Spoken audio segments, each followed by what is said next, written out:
قد كفاني علم ربي من Assalamualaikum warahmatullahi wabarakatuh. Alhamdulillah ala kulli hal wa na'udzu billah min kulli hali ahlina birahmatika ya arhamar rahimin.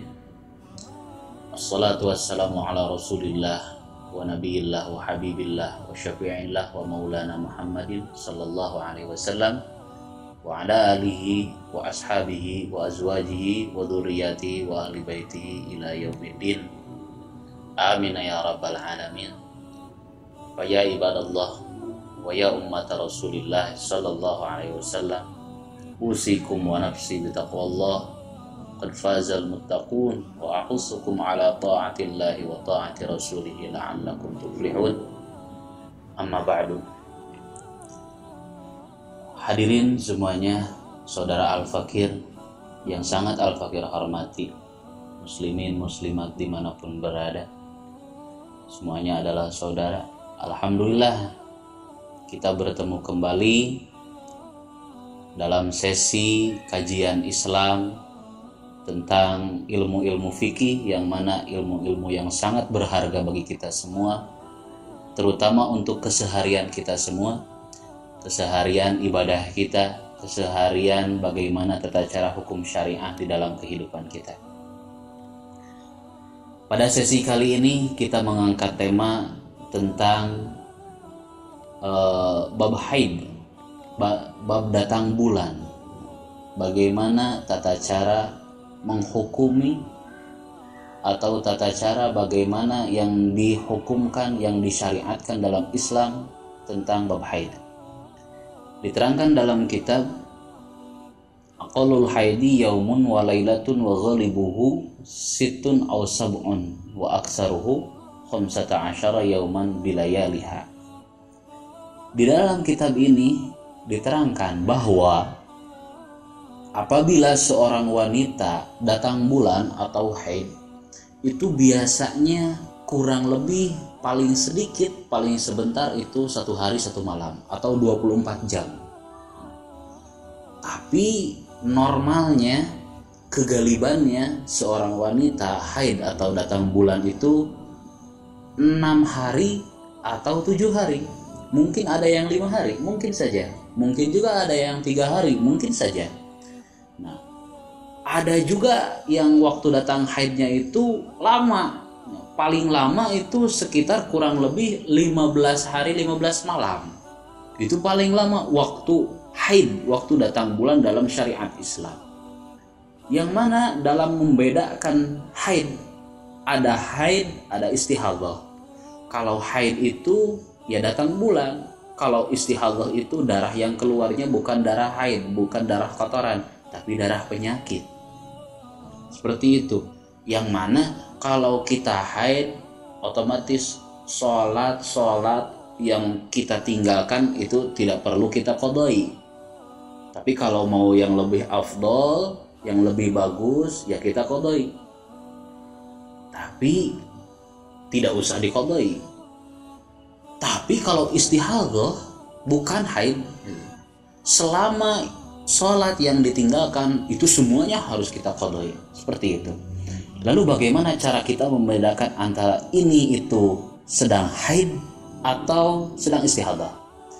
Hukum seperti ini tidak hanya wanita saja yang perlu tahu, tapi laki-laki pun perlu tahu. Kenapa? Karena seorang laki-laki akan mempunyai seorang istri, seorang ayah akan mempunyai seorang anak perempuan. Kita harus kasih ilmu, harus pelajari, itu harus dikaji tentang hukum-hukum haid ini supaya istri kita, anak kita, saudara-saudara perempuan kita tahu akan hukum-hukum haid.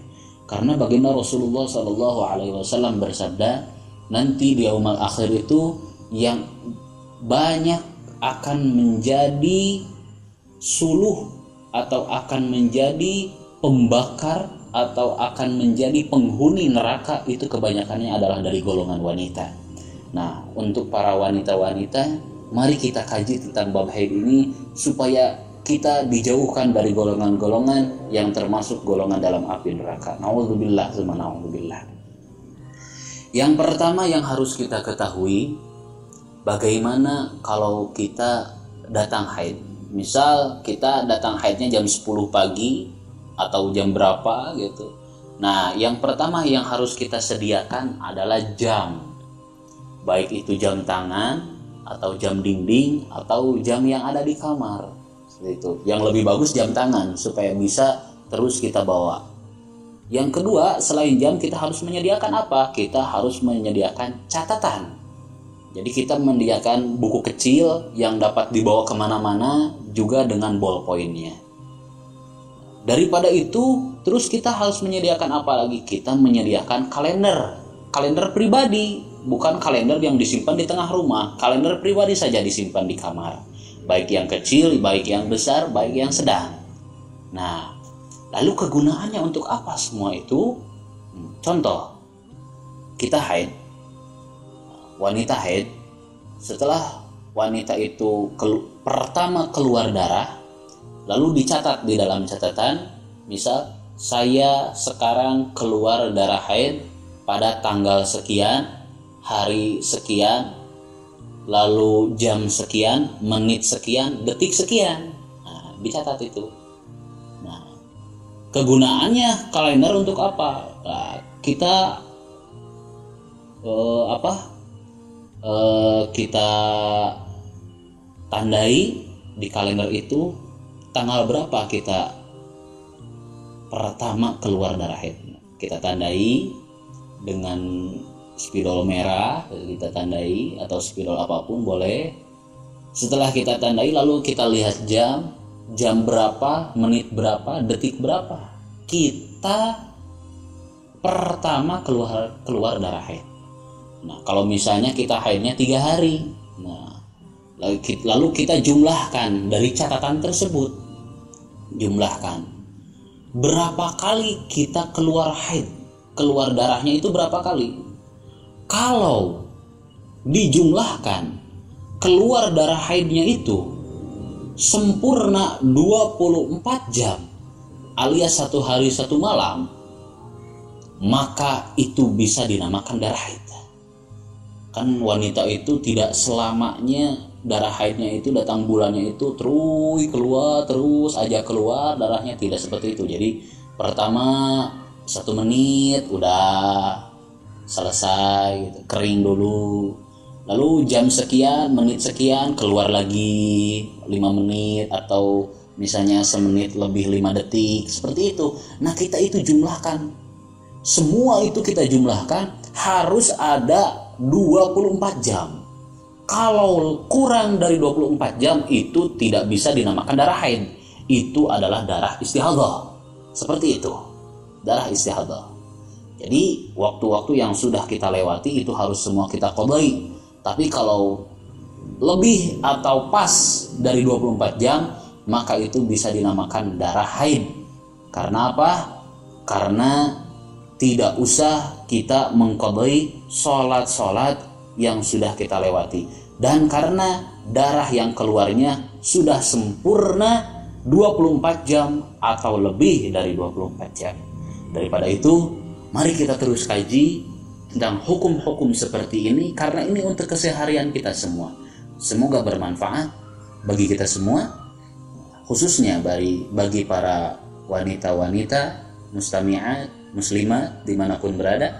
Semoga bab haid ini bermanfaat. Insya Allah nanti kita lanjutkan tentang bab nifas, terus ada bab bagaimana kalau kita melahirkan seperti itu dan lain-lain. Kayaknya nanti kita sambung dengan episode-episode yang selanjutnya. Sekian dari Al-Fakir, semoga bermanfaat. Jangan lupa kalau ingin bertanya silahkan, Al-Fakir selalu membuka sesi tanya jawab. Silahkan masukkan pertanyaan saudara Al-Fakir semua, saudara-saudari semuanya dimanapun berada, melewati Twitter. Silahkan yang ada di bawah ini dilihat @nit_walmahmudi dengan hashtag nit_walmahmudi strip menjawab, ya, jangan lupa. Atau melalui pin BBM, yang ada di bawah ini. Insyaallah nanti Al-Fakir akan jawab melewati episode-episode yang akan datang. Sekian dari Al-Fakir, semoga bermanfaat, semoga kita dijauhkan dari golongan-golongan yang masuk ke dalam api neraka. Assalamualaikum warahmatullahi wabarakatuh.